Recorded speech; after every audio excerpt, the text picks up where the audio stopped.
Hello and welcome. This is HiFi Whole, the HiFi podcast that prioritises your listening pleasure.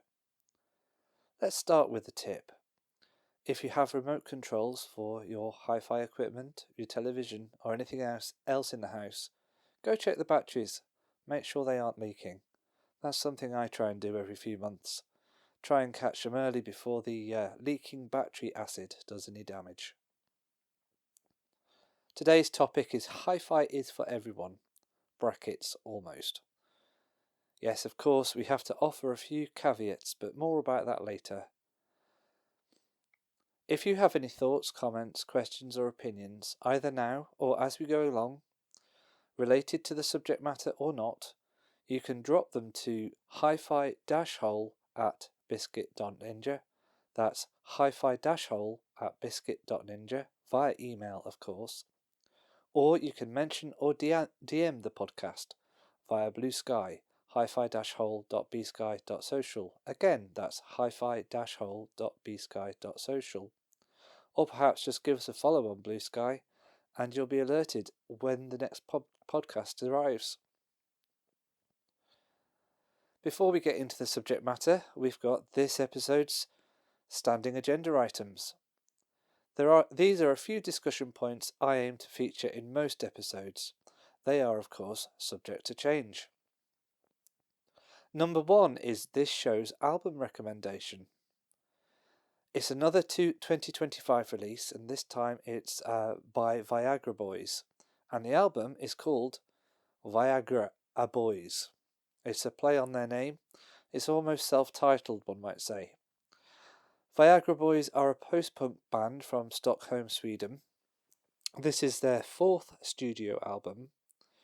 I especially enjoyed the comedic Pyramid of Health for its entertaining lyrics and Medicine for Horses for its somberness.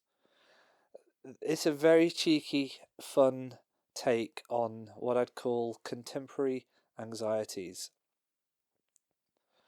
The next item on the agenda is the new to me music. So these are the new CDs, cassettes, LPs, anything new music-wise that I've received on physical media since last episode. And this time we have 3 cassettes. They are Robert Plant's Fate of Nations from 1993. That was Robert Plant's 6th studio album. It falls into the prog rock genre, so I believe. I've not listened to it yet. And surprisingly, this tape is a Type 2 chromium dioxide tape and was recorded with the Dolby noise reduction. And actually, 2 of the tapes in this episode's batch were. I've not had many of these, so that's nice. And quite often, without doing in-depth research, when you buy these things secondhand, you're not quite sure what you're getting. So the next one is John Michael Jar's albums Oxygen and Equinox. This is a double back special value release, so it's 2 albums on 1 cassette, and it was released in 1983, although the albums Oxygen was released in 1976 and Equinox was released in 1978.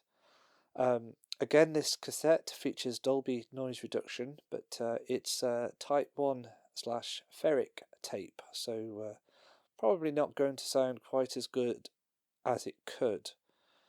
And definitely mixing it up with the third cassette. Again, this is a 2 albums on 1 cassette job. It's by Joan Armour Trading. The cassette was released in 1981, and it features her self-titled album, Joan Armour Trading, and it also features To the Limit. Those were released originally in 1976 and 1978, respectively. Again, we've got Dolby noise reduction on that one, and again, it's a Type 2 ferric. Sorry, why have I written ferric here? It's a Type 2 chromium dioxide tape. Oh, this is why.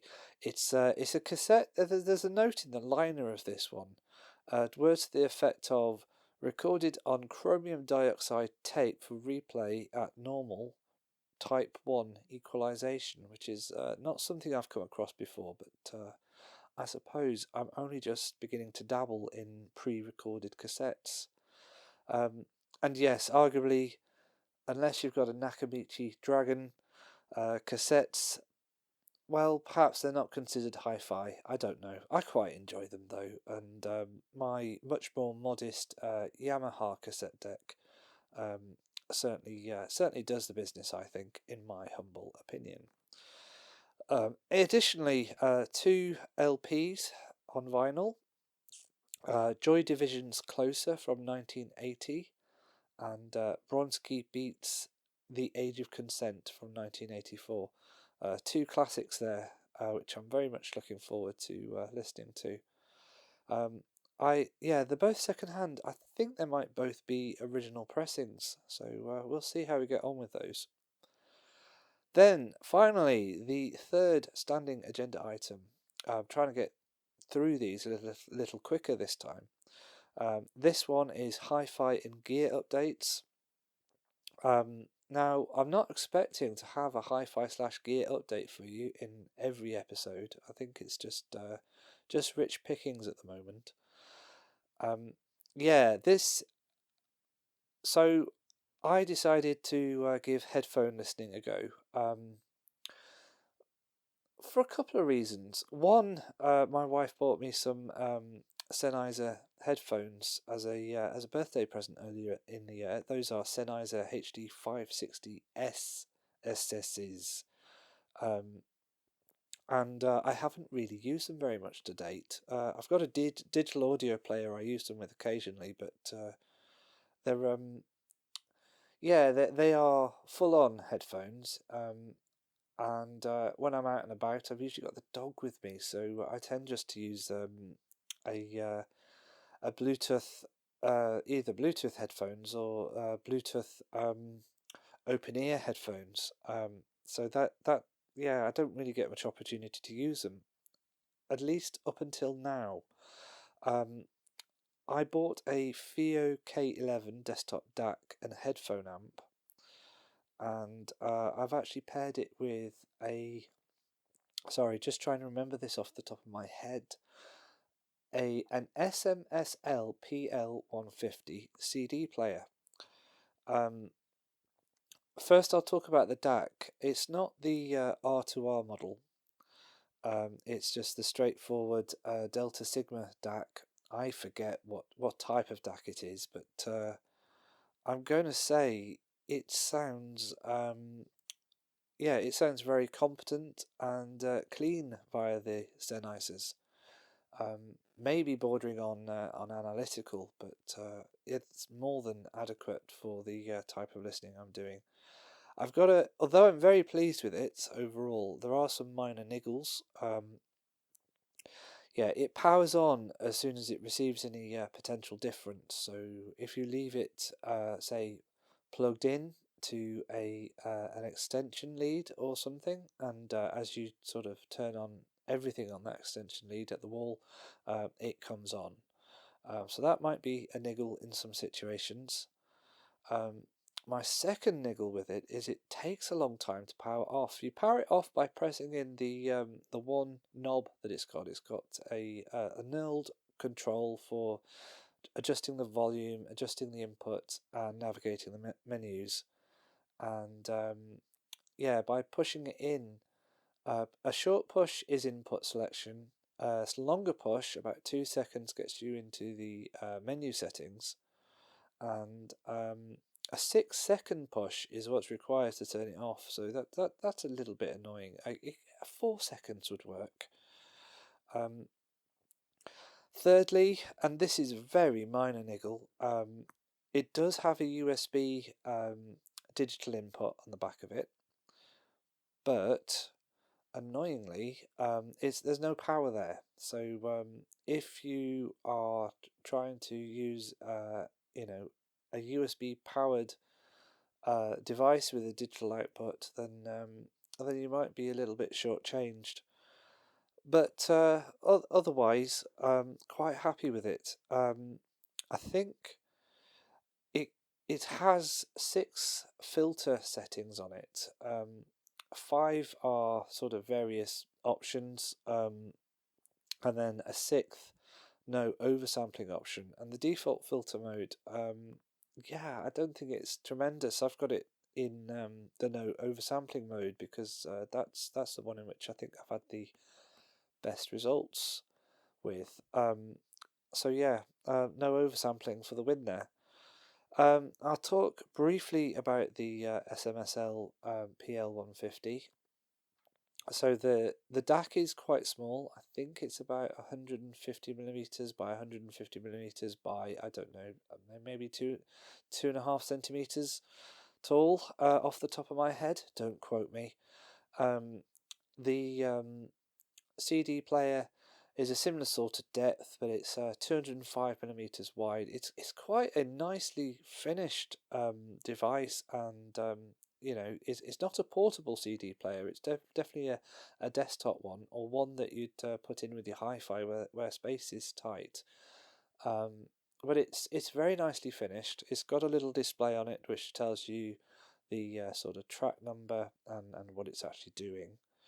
Um, it has an onboard headphone amp, which I'm going to say doesn't sound quite as good as the FiO R2R, but that's not a problem because it has a coax digital output, an optical digital output, and a set of RCA connectors on the back. I would say for most people, they'll be perfectly happy with the inbuilt headphone amplifier and headphone output. It supports the 3.5 millimeter unbalanced and 4.4 millimeter balanced connections, so that's a win. And the one other really good thing I'll say about it is you turn it on or slot your CD in, and it's a slot-in CD mechanism, but it reads the table of contents almost instantly and plays the CD almost straight away, which is quite good. Now, I do have, I think, 2 niggles with this. One, I think the motor's a little bit noisy. The transport itself, when it's loading, ejecting, or seeking, it can be a little bit noisy. Not too intrusively though. Once you've got headphones on and music playing, once it's actually playing, it is absolutely silent. It is powered by a 5-volt DC supply, and it comes with a cable with a sort of typical DC jack on one end and a USB connector on the other. It doesn't come with a USB power supply though, so any potential purchasers will need to bear that in mind. And there is one final thing I want to say about it in terms of niggles, and that is it's got a set of buttons on the front for stop, pause, play, skip forward, skip backwards, volume up and volume down. But the buttons are labelled in a silver font on a silver front plate. So the contrast between them, even in moderate lighting, is not sufficient. The saving grace there might be it does come with a remote control, which is probably excessive for desktop use, but very useful if you're going to put it in a HiFi, or useful if you've given up trying to work out which button is which on the front fascia. Overall, though, I think that there's currently, at least in the UK, an Amazon deal on them. And I think at the price that is currently being asked for this CD player, I think it represents an absolute bargain. Yeah, I think the only fault with it I can pick, which is absolutely significant, is that for some reason it doesn't seem to play the last second or two of the last track on a CD. So I think I've played 3 CDs with it today, and I noticed one of them, the ending was a little abrupt to say the least. But for the kind of price and convenience that this thing offers, I think that's probably worth living with. Okay, that is the formalities out of the way. We can now get on with the show. So, as already mentioned, we're discussing the statement that hi-fi is for everyone, almost. What I'm really alluding to there is that hi-fi is perhaps not as commonplace as it used to be. Hi-fi was, you could go to any high street in the UK and buy a hi-fi of some description if you wanted to. And when I say hi-fi, I'm talking about hi-fi equipment. Obviously, I'm not using hi-fi as an adjective to describe sound quality. But one would like to think that one is talking about hi-fi equipment. You're talking about hi-fi equipment you can buy on the high street, you can take home with you, you can set it up and enjoy, within reason, high fidelity sound in your own home. So yeah, the traditional hi-fi retailers have largely disappeared over the last sort of 4-5 decades, as have the big box stores. Yes, I think you can still go to a Curry's PC World and you can buy things that reproduce music, but is any of it considered hi-fi these days? I'm not so sure. What has happened? Why is that the case? And why is hi-fi less readily available? That I think is interesting. Now, there is a caveat I need to cover. I have absolutely no intention of sounding ableist, and we have to acknowledge that some people will either possibly not be able to tolerate or enjoy hi-fi, and there's a myriad of possible reasons for that. There are obviously people who have a degree of hearing loss, and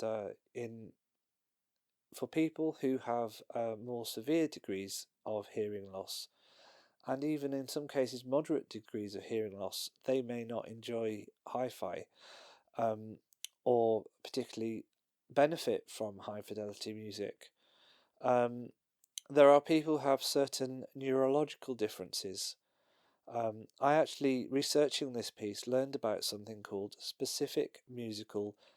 Now I'm going to butcher the pronunciation of this last part. So it's specific musical anhedoa or anadoa. Sorry, I got that completely wrong. Anhedonia. Specific musical anhedonia. It's thought to affect as much as 10% of the population, which is quite a proportion, really. And people afflicted with this, they do not feel any reward from listening to music they like. Their audio processing network has no links to the part of the brain that feels reward. So, as much as us people who are hi-fi enthusiasts or audiophiles like to enthuse and perhaps get a little evangelical about hi-fi, I think we have to remember that there are some people who that they can't or they can't appreciate hi-fi for various reasons, and that's a surprising that's a surprising proportion of the population in terms of the specific musical anhedonia, and of course hearing loss isn't that uncommon either. There are other conditions that I know that affect people's hearing, severe cases of tinnitus, even moderate cases of tinnitus, and there are other differences as well. So we have to acknowledge that not everybody can enjoy high fidelity audio, and not everybody wants to. But I think there is a majority out there that would benefit from having hi-fi in their lives. So that's what we're going to concentrate on. Back in the 60s, 70s and 80s, it wasn't uncommon for people to have hi-fi in their living rooms. And as already said, there were hi-fi stores in every town centre. So what happened? A few things happened. I think we have to acknowledge that, television happened. Okay, television has been around for a lot longer than, the sort of 70s, but we had colour television. That became affordable. And eventually, as we get to the 80s and 90s, more television channels. And then, of course, along came Sky Television or satellite television. Let's not talk brand names for this section. But excuse me. So yeah, we had satellite television and cable television. So all of a sudden, there was more than just the 2 or 3 channels for people to watch. We had game consoles, the internet, and eventually mobile phones. So all of these things, they now compete with music and hi-fi for our attention. So that's one change. Now, I grew up in the 80s and late 80s really, but I do remember cheaper hi-fi flooding the low end of the hi-fi market. When I was a youngster, and I aspired to having a hi-fi, something like what my old brother owned. Um, I could see these. Well, two things really. We had the likes of Amstrad with the Mugs Eiffel. So from a distance, it looked every bit the part. It looked like hi-fi, but these things, they were largely empty boxes with a facade. Um, and I can remember friends having them, and I'm not an audiophile now, but I certainly wasn't then. It was kind of obvious these things absolutely sucked from a sound quality perspective. You also had brands that were good, their names being used under license. I believe that came about in the sort of late 80s and early 90s, prolifically in a few cases. So yeah, I think I kind of think. I mean, I don't have any actual evidence to support what I'm about to say, but my suspicion is a lot of people bought what they thought was hi-fi and felt distinctly underwhelmed, and that is not going to have people replacing their hi-fi or enthusiastic about their hi-fi. Um, so yeah, it's interesting, isn't it?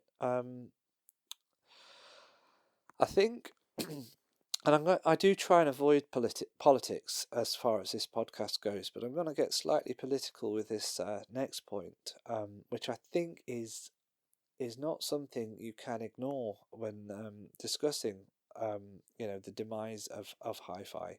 But one thing that we have seen, particularly since the sort of 80s onwards, is a massive rise in property prices, and that has been coupled with wages not keeping pace with inflation, and more and more GDP growth going to capital.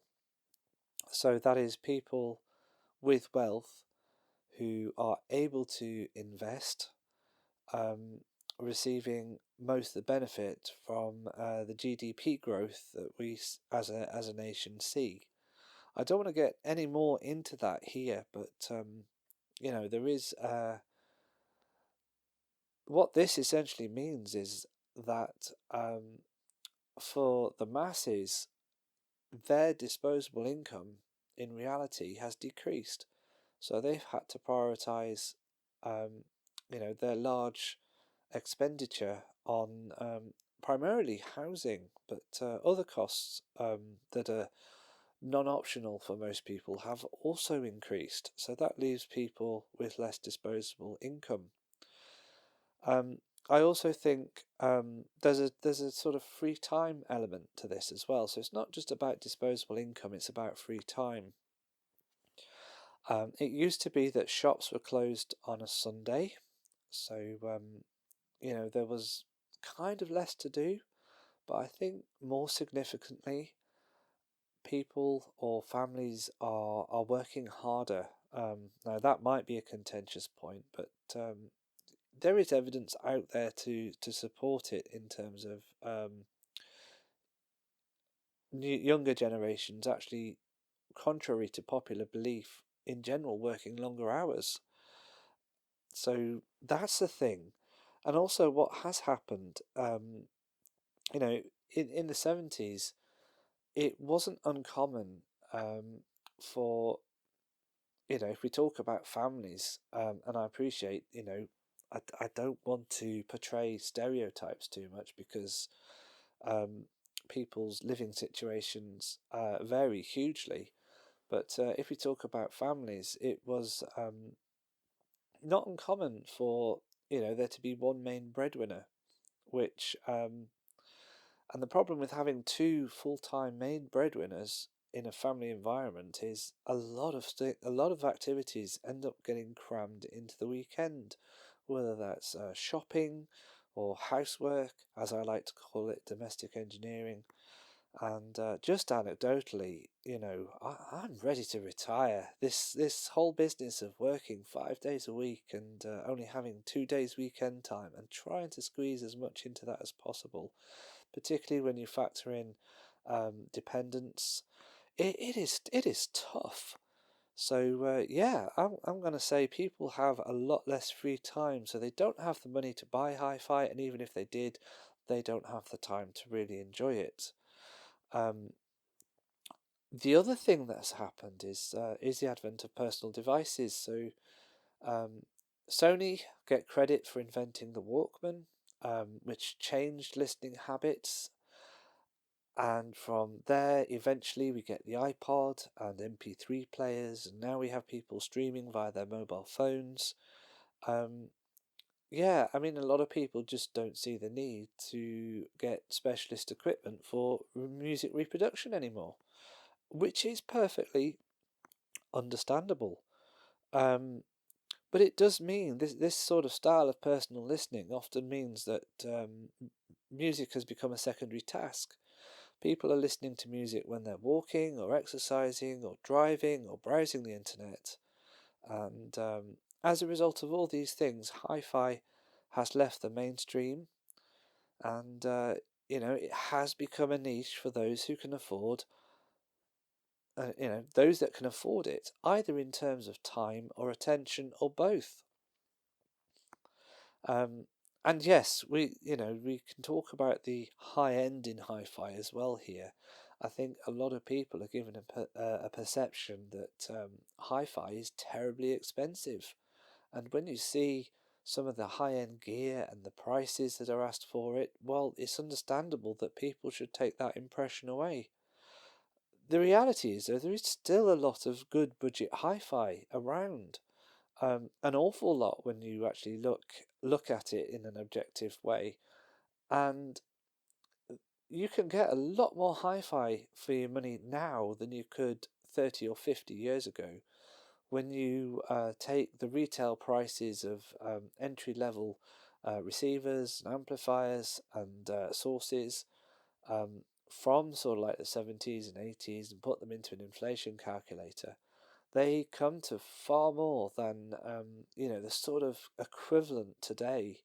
So in real terms, hi-fi has actually got a lot cheaper, but I'm not sure, or I don't think rather, that's sufficient to compensate for the differences in disposable income that we've seen over the decades. Um, I will just labour this point a little bit longer. So in the UK, in terms of budget hi-fi, we've got Cambridge Audio. We've got Weem, who make some very good quality streamers and amps at very appealing prices. We have Q Acoustics for speakers. We can also buy ELAC, Fosse Audio, FIO. and quite a number of others. And there are a few Chinese manufacturers in there, um, but they are producing really good hi-fi. Um, from a sort of budget perspective, probably all the hi-fi that most people really need. And I've mentioned the Fio DAC and headphone amp.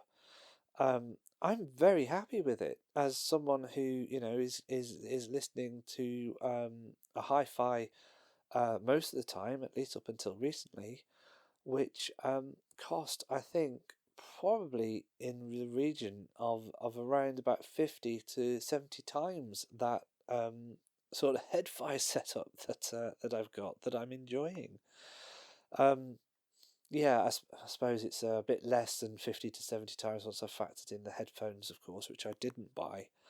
Um, so people can get into hi-fi if they want to relatively cheaply, and I think at that sort of entry level now you get a lot of bang for the buck, so to speak. Um, it's not all bad news. It's not all doom and gloom.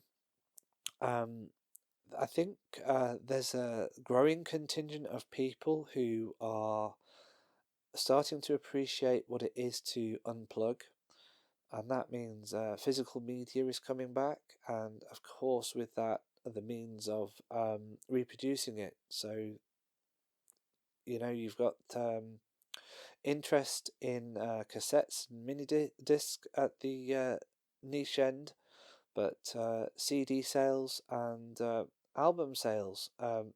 vinyl album sales generally are increasing, and all this talk of the big vinyl revival that seems to just be um, continuing unabated. Uh, I think a lot of that is driven. Well, I think it's driven two ways. I think it's driven by people who are nostalgic for it, but there are people who are coming into it who weren't around first time round. And I think, people are realizing that there are drawbacks to streaming, um, and there are benefits to not relying on your phone, because when you rely on your phone, you're subject to interruptions and distraction. And once again, music falls into the background, and when it's background music, when it's secondary tasking, we don't pay as much attention to it. We don't make the connection to the music. We don't make the connection to the artists, and we don't get the same dopamine hits. So yeah, interesting. Could we be about to see another golden age of hi-fi? And well, here's the thing: does it even matter? Am I just some guy getting old, waxing lyrical about something that no one cares about and no one should even care about? You could take that opinion. You might consider that fair. Um, well, personally, and of course, it is just my personal opinion, I think it does matter. Music is important. Music influences our mood, and this is often overlooked. Um, Listening to music that you like definitely results in a dopamine hit. There's plenty of evidence out there to support this. Dopamine is a chemical synthesized in our bodies, and it's linked to feeling reward and pleasure. Um, you don't have to take my word for it. You can ask a scientist called Valerie Salimpour. I've probably ruined the pronunciation of her name as well. My apologies. She is a neuroscientist at McGill University. Um, music can help reduce stress. Music can help reduce stress and anxiety. It reduces the level of cortisol in our body, which is a stress hormone, and with that, it can help regulate sleep and pain. The other thing about music is it can give us social connection. So it's something to discuss with our peers, our friends, um, and actually, if you're lucky enough to have a local record store, I've just been reading today actually about people's fond memories of going into their record store to buy um, albums and singles, and as they become regulars, they make connections with the people working in the store, but also the people who are also other people who are also regularly frequenting the store. Well, there are, on the back of the vinyl resurgence, there are in some places record stores reappearing. There's one down the road from here, Double Good Records, which is an independently owned record store in a sleepy town such as the one in which I live. So it's absolutely amazing to see. So yeah, I'm going to wrap up here. This is good, 35 minutes. The last episode was way too long, but I'm going to summarise by saying I find in a world where bad news stories are never far away, music helps me regain perspective. And I sincerely believe if more people made the time in their lives to listen to music, and I don't mean background music, I don't mean secondary tasking, I mean actually listen to the music and listen to try and grasp the artist's intent, try and appreciate all of the different instruments in the recording and what they're trying to convey. So yeah, really listen without distractions. I think the world would be a better place just because people would feel less stressed, and when the deck is stacked up against them, they would feel less up against it.